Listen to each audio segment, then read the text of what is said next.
Ay sen şemsiye speaker abi. Kar yağışı fena yağıyor ya. Bana baba. Bana hiç yanlara günah hiç çıkıyor.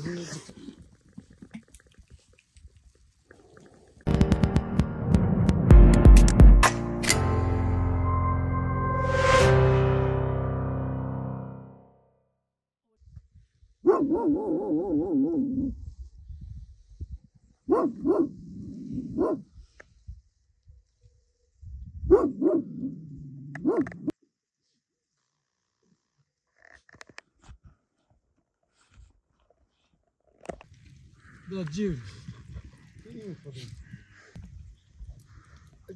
Hadi go, şak.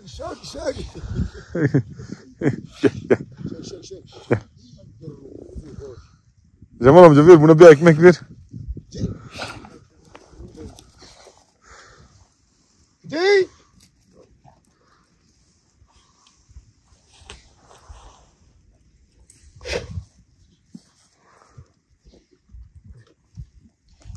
Hadi. Gire. Biz eşekler, köpekler biz koyundan daha kalabalığız adam. Ha? Vallahi. Kaç tane eşek oldu? 12 tane mi? O grup bizim değil. O kaçak grup. Biz olmazsak vallahi kurtlar onların bu gece burada ifadesini alırdı. Defterlerini dürerdi vallahi.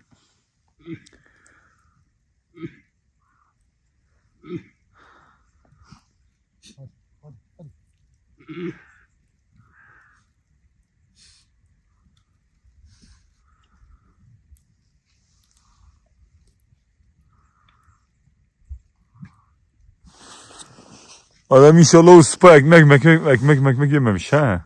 Yok yemez ya biz çıkardık hepsini. Onları bağladık.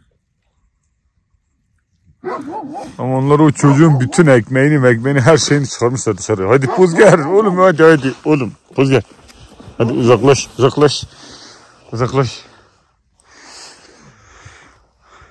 Pozger'in ata memleketinden de geçeceğiz.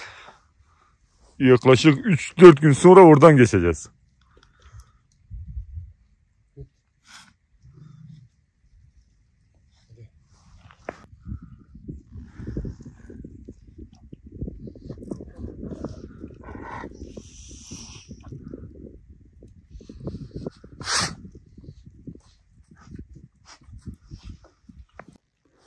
Bu güzel dağları bu yılda gördük, yaşadık, ormanları ateşiyle ısındık, gölgesinde oturduk, otundan yedik, suyundan içtik. Şimdi ise nimetlerine şükürler olsun diyoruz ve Allah can sağlığı verirse bir daha acaba görmek ne zaman nasip olur onu bilmiyoruz tabii ki.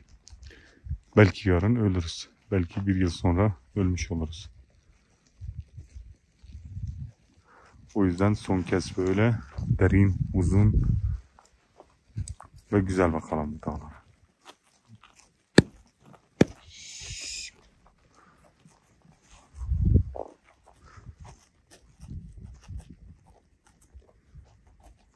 Cemal amca eşekler bıraktın mı onlara? Aha. Çocuğu gördün mü? Yok ya.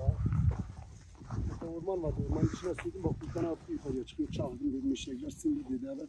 Dedim eşekler ormanın içine sürdüm. Geldim. Tamam. Allah razı olsun senden ya. O nereye kadar dönüyordu ya? Gitmiyorlar değil mi? Yok ya. Boşuna o kadar kendine eziyet edin. Buraya çıkacaktım ben çocuğun telefon numarasını alacaktım. Arayacaktık. Zaten birisi hatta yukarıya çıkıyordu. Ne? Boşuna kendine o kadar eziyet veriyorsun ya. Olmuyor. Ayıp da şimdi dedim. Tamam. Kimsesi yoksa ne olacak? Doğru söylüyorsun. Cemal amca buralar ne kadar güzel değil mi? Çok güzel bir yayla ya. Burası Karşı dağlara bak. tabii. Burası Eşek Meydanı arkadaşlar. Şu karşısı Şinkaya'nın kendi ilçe yaylası. Şuralar Kürtçünün yaylası. Böyle. Şuralar Başköy'ün yaylası. Şurası Ersinek. Ondan sonra neydi ismi? Arkada Kosur'un yaylası var. Ersinek o bu yatak görünen yerler ha. Yok Ersinek o büyük Allah Ekber Dağı'nın var ya hemen böyle orada orada büyük çukur denilen bir yer var. Kocaman büyük bir çayır. Çok büyük bir çayır. Ondan sonra İdeli'nin yaylası var. Var orada işte yaylalar var. Güzel bir memleket. Gerçekten güzel memleket. Şimdi burayı değerli kılan buradaki bu ormanlar. Burasının iklimi, yağışı. Mesela insanlar şu anda burası insanlar için değerli. Diyelim ki küresel ısınma yükseldi ve 500 yıl sonra bunların hepsi yok olur. Ve buraların hiçbir kıymeti olmaz. Çünkü burada ne ot biter. Mesela ot olmasa burada ne sebze biter, ne meyve biter. Yayla kesimler işte. Tabii 500 yıl sonrayı kimse düşünmüyor. Hatta kimse bir sonraki günü bile düşünmüyor. Herkes sadece bugünü, yarını. Evet, yıllar önce bir şey duymuştum ben. Orman Bakanlığı'nın bir çalışması vardı. Bu Sarıkamış ormanları ile Şenkaya'nın ormanlarını. Bu çünkü Allah Ekber Dağı'nın arkasında çok büyük ormanlar var. Yani vahşi hayatın, yaban hayatın kolayca gidip gelmesi, geçişlerini rahatlatmak için bir ağaçlandırma çalışması olacaktı ama bir türlü olmuyor. Burada bir yol var yapıyorlar arkadaşlar. Şenkaya ile Kars arası yani yolu neredeyse 1 saat, 1,5 saat kısaltacak bir yol. 7-8 yıldır, 9 yıldır bir türlü bitmeyen bir yol. Yapılan yol yıkıldı, mahvoldu, hala o yol bitmedi. Artık arkadaşlar biraz yolculuğu hızlandırma vakti, vakit geç, kar yağışı olursa perişan eder bizi buralarda. En iyisi biraz hızlanmak, biraz tabana kuvvet.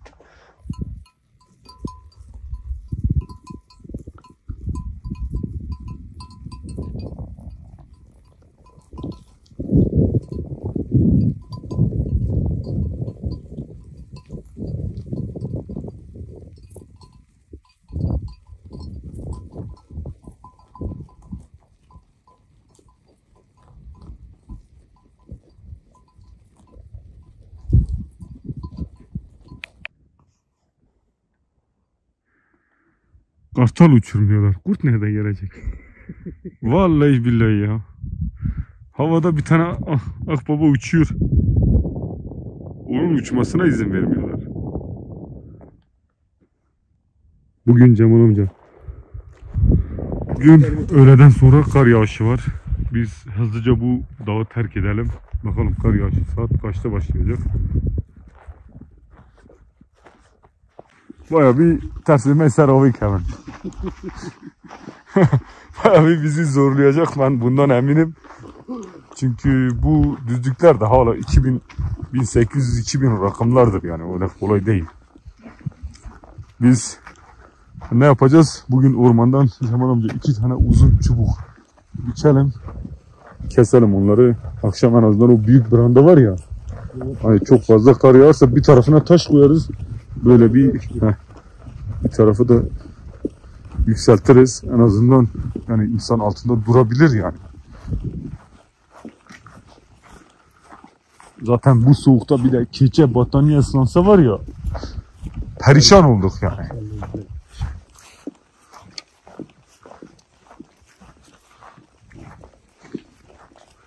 Böyle Şerin. Şerin. Ya ne kadar yakışıklı bu ya. Namussuz ya. Bozu.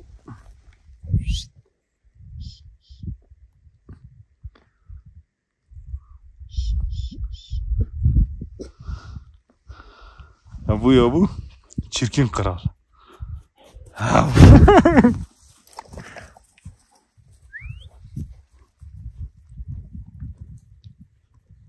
Kameram zaten bu kadar yakınlaştırabiliyor. Zaten o da tam buradaydı. Yani en azından önce bir bununla kaydedebilirdim. büyüktü. Görmek isterdim onu yakından. Şimdi öğlen yemeği yapma zamanı. Biraz su alayım. Makarna yapacağız bugün. Vurduk kaçırdık. Bari karnımızı doyuralım. Telefonumu da kuruna eğilirken su alacaktım. Orada tak telefon düştü suya. Allah'tan hemen böyle elimi daldırdım çıkardım da. Şöyle ıslandık kurumam biraz. Umarım bir şey olmaz cihaza.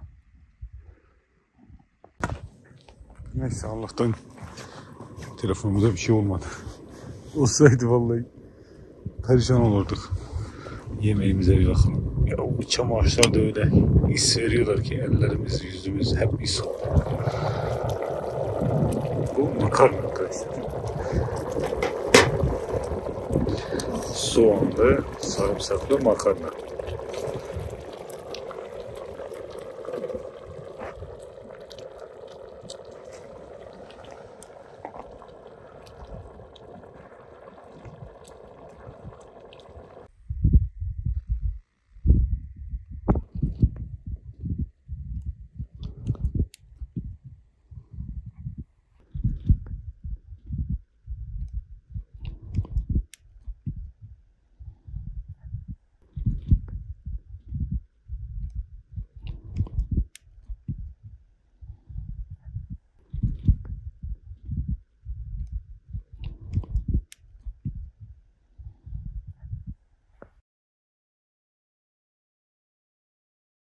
Bu traktör gelmiş. Bir tanesi de ön taraftan geliyor. Demek sıkıntı çıkaracaklar bakalım. İnşallah konuşarak anlaşırız.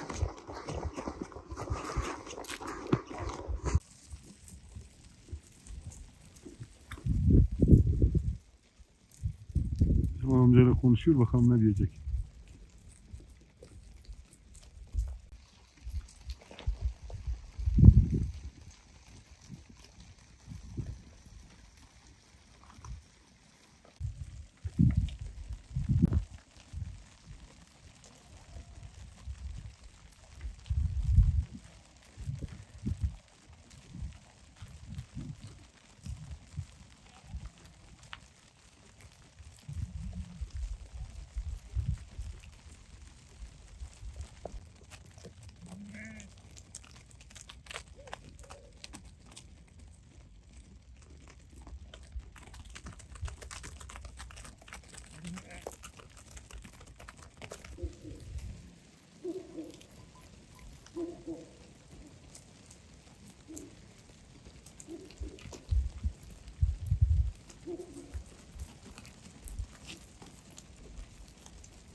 Şimdilik dayı gitti.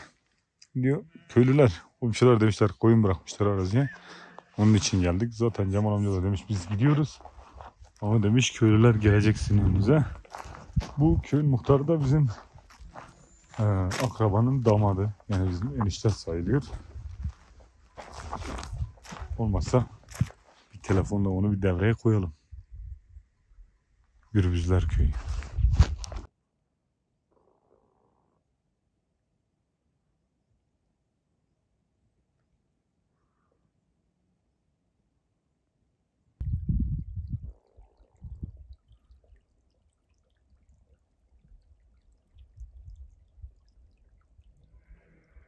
Su ne kadar buz tutmuş. Şöyle iki dünya gibi. Bir taraf orman, bir tarafta ağaç yok, hiç yok. Kuzey yamaçları her zaman daha verimli. Çünkü çok az rüzgara maruz kalıyorlar. Rüzgar erozyonuna hiç uğramıyorlar. Aksine bir de esen rüzgar kuzey yamaçları için her zaman daha iyi. Çünkü güneyden aldığı verimli toprağı kuzeye sürer ve sürekli nemli olur. Hep nemli kalır. Bu da ağaçların kolayca yetişmesine, fidanların kolayca büyümesine olanak sağlar. Bu köyün arası ne kadar büyük ya. Yürü yürü yürü bitmiyor. Sabahtandır yürüyoruz.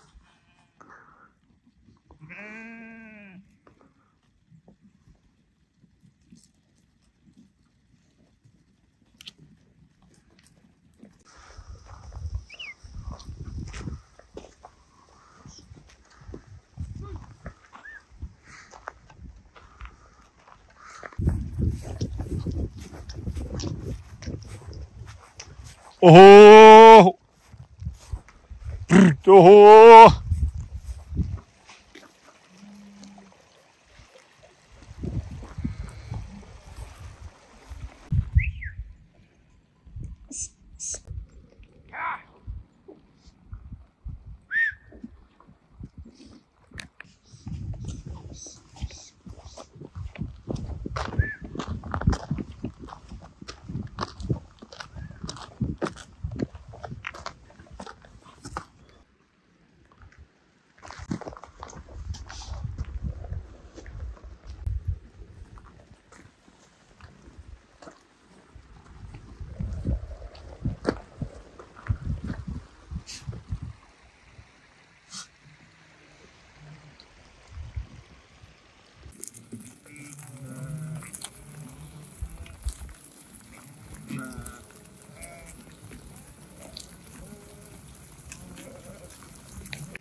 Köyün yanından böyle arkadaşlar böyle köpeklerden kaçan kurtlar gibi ve ormanın dibine doğru sokularak geçiyoruz. Hiç kimse şimdiye kadar bir şey demedi. Sadece o dedi gelecekler falan filan ama herhangi bir sorun olmadı. Galiba bizim akraba aradı eniştesini. Oo, bu köyde Verişan Necip Kağan'ın köyü. Buradan da ona selamlar olsun. Bu da Erdeniz Kağan. Demek ki akrabaları. Bir çeşme.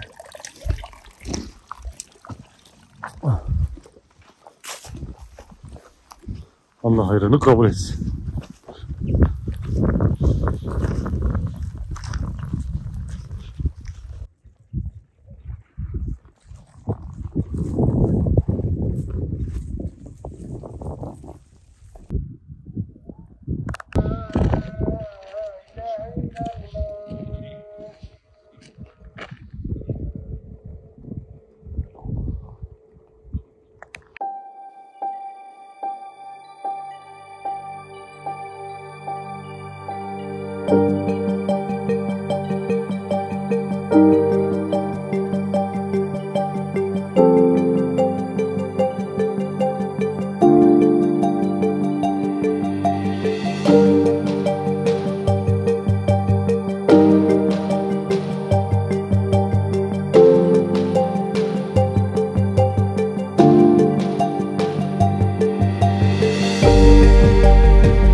Artık ellerimizle ormanların elinde birbirinden ayrıldı.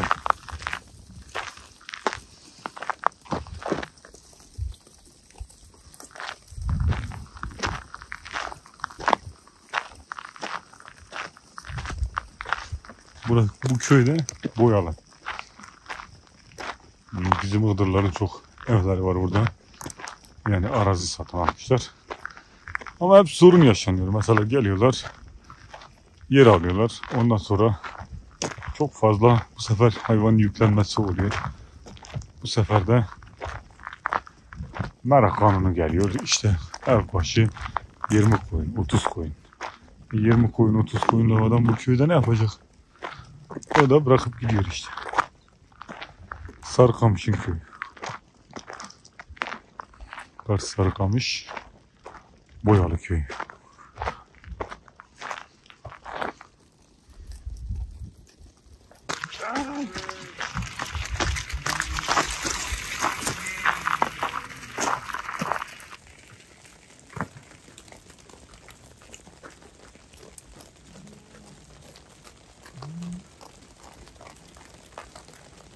Ulan niye koyunları ürkütüyorsun? Ya bu köy hangi köydür Erdoğan? Boyalı. Bu abi. Bizim bu köylülerin yeri ya. Hı hı. İlk köymüş ya. Valla köye sormak lazım. İyi mi kötü mü bilmiyorum ama. Bu numara ikisi ya. Ama şey güzel. Yani böyle ormanın dibinde güzel. Arazisi pek fazla yok herhalde ya. Abi nasıl yiyor? Bana ormana baksana. Ya orman koyun otarmaya olmaz ki. Ama insanın orada bir evi olacak var ya süper olur. Hele şu köşedeki ev var ya süper bir yerde baksana adam. Bu iki katlı. Diyor tek katı var ya. Tek. Ormanın tam dibinde. Bunlar ormanı hepsi getirmiş kapıya yıkmışlar. O Yasak orman, değil mi bu? orman işletmenin yeri. Derin suların köyü.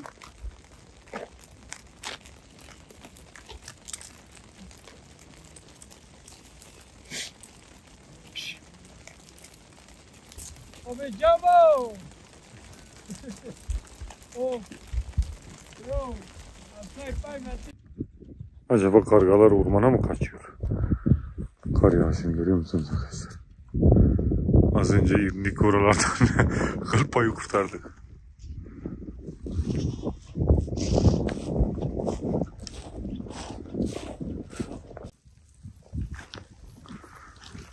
Koku gezdiriyorlar. Hava çok fena bozdu. Sabah geldiğimiz dağlarda kar yağıyor.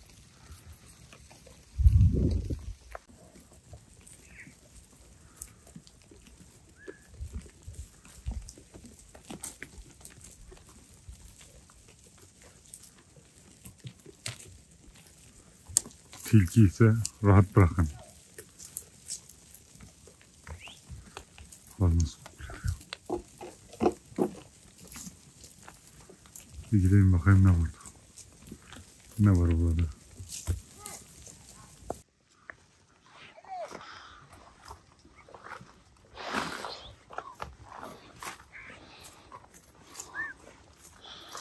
Adının fındığı. Adının fındığı. Ne yapıyorsun burada? He?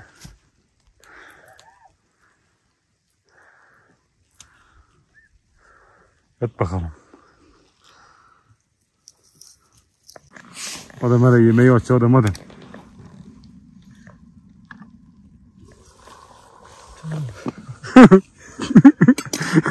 Adam hele aç oğlum bak yemek yandı mı kaldı mı öldü mü? İyidir, iyidir. Tavuk yaşıyor mu? Adam tavuk hala çırpınıyor mu? Çırpınıyor. Tamam kapat kapağı. Kar yağıyor. Bakalım şurada her an. Kar bereketlidir. Ha. Cemal amca sen bugün dedin o kurt neciymiş? Bir dakika şunu bir çekeyim bir dakika. O kaybolan kurt. Ya o Motorla gelen adam var ya. He. Geldi ya dedi kurtlar burada koyunuzu tutar ya dedim zaten bir tanesi biraz önce buradaydı ormanın içine kaçtı. Dedi onlar 3 taneydi dedi. 2-3 gün bundan önce dedi. Dağda bir tane inek yemişler. Dedi o köyün ismi neydi? O köyün ismini de söyledi. Başköy. Ne? Dedi köyler pusu kurmuş. 2 tanesini öldürmüşler. Dedi o tek kalmış. O yüzden öyle bizi gördün nasıl Görüp görmez hemen koşuyordu, ormanın nasıl içine koşuyordu kaçtı ya. Normalde buranın kurtları öyle yani o ormandaki kurtlar o kadar fazla insanı dinlemezler yani. Adam. O dayı ne diyordu sana Cemal amca? Diyordu toplayın. Toplayın. O sene diyordu bir tane akdırlı buraya gelmiş. Bir tane koyun alıp sonra göndermiş. Rüşvet vermiş. Rüşvet istiyorlar. Çuvala rüşvet vermiş. Ama bize sıkıntı çıkarmadılar sağ olsunlar. Dedi şikayet edeceğim. Dedim et. Karakola ara gelsin. Rüşvet. Baktı bizde ekmek gelmiyor bizi bıraktı. Yo valla o adam aramasaydı onlar orada bizi rahat bırakmazlardı. Ben Ya sana. biraz tartışıp bırakacaktı ne yapacak bize? Yo valla onlar biraz şeyler. Onlar o senesi Aydın'ın buradan geçmişti. Aydın'ın önünü kesmişlerdi. Öyle bize ödlerini koparmışlardı. Aydın diyor 2-3 kişiydiler. O bir tane Ahmet amca var ya. He. Diyor Ahmet amca onlara 200 lira verdi. Evet. Diyor biraz gittiler uzaklaştılar. Diyor ondan sonra geri geldiler bizi çağırdılar. Diyor Ahmet amcacık hadi kabul ne ki bunlar gene ne istiyor. Diyor geldiler dediler al bu 50 lirayı. Dedim niye veriyorsunuz? Dedim 3 kişi biz paylaşamadık 200 lirayı. Al bu 50 lirayı. Ben yüzdeyi paylaşmamış. He. İşte al bu 50 lirayı. Allah razı olsun. He, millet ya tuhaftır vallahi. Evet arkadaşlar bu gece kar yağışı var. Şöyle kar yağıyor. Sabaha kadar bembeyaz olur. Umarım çok fazla yağmaz. Yani otların üzerini fazla kapatacak kadar yağmaz. Ki biz de zaten hızlı bir şekilde yol alacağız artık. Yani günlük 15-20 kilometre yol alırız diye tahmin ediyorum. 15 kilometre alsak 10 günde varırız işte kadar. Adam hele aç kapağı bakın tavuk çırpınıyor mu adam? Aç kapağı. Tavuk boğuldu hadi. Hele aç Allah sen. Ulan sen karıştıracaksın kaşığı bana veriyorsun ya.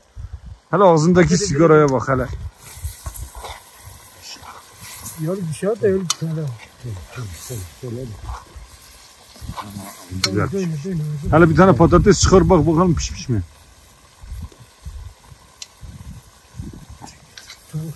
Ha, ağzına koy.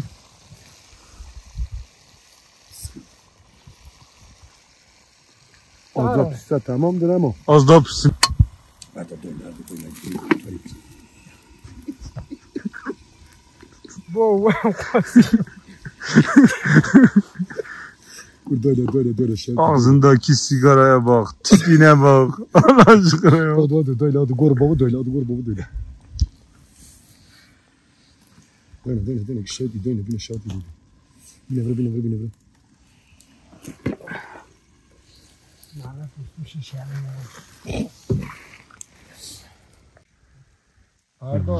Cemal amca. Hele kar yağışına bak. Abi. Hele bir kafanı kaldır. Malı var ki canı bu. Ver kabloyu da ver bana. Kıyafet ya Feyzi.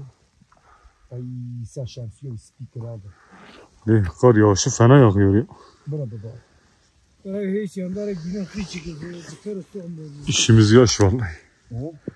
İşimiz yaş. Çok yağarsa koyun aç kalacak günlerce ya. Ya mali oval yali.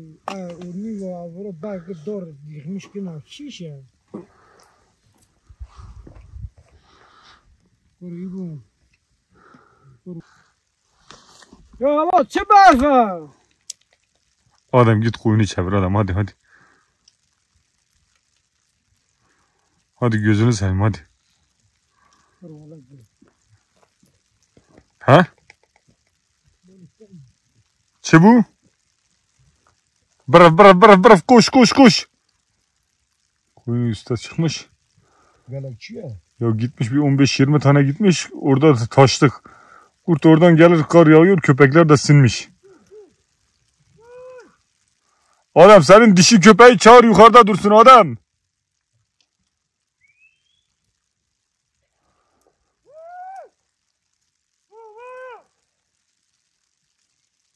Bak sen neden giyiniyor çıtı ya da Erdoğan'ın. Ha? Sen neden giyiniyor? Bana palaz bakıyor ama. Araz ademe pek ciddi almıyor. Onu sayma. Sayma. Sayma.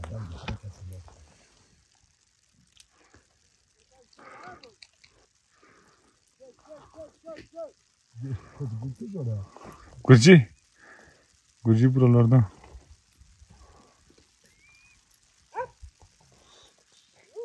Ha, Gurci üste gitse tamamdır. Hayır. Ya kar çok fazla yağıyor Cemal amca ya. Ha?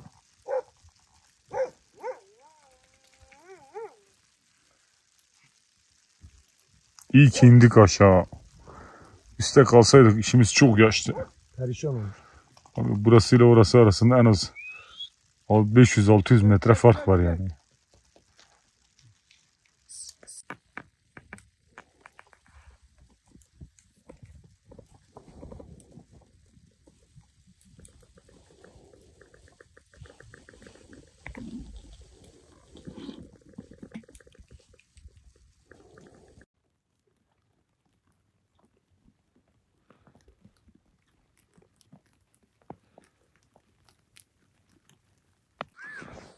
Ha.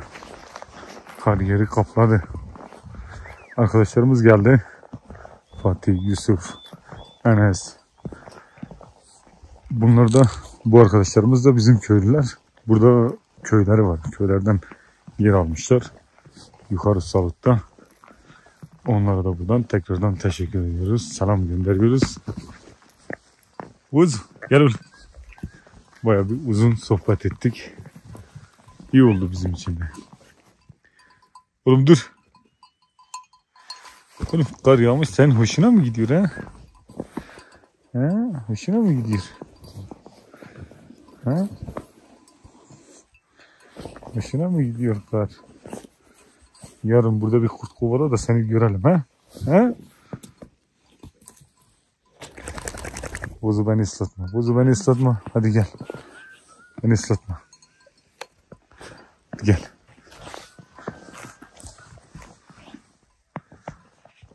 Kar şiiri gibi bir gece. Baharı yaz uğruna tükettik. Aşkın naz uğruna. Ve papatyaları seviyor sevmiyor uğruna. Derken ömrü tükettik bir hiç uğruna. Sezai Karakoç'un güzel bir şiiri.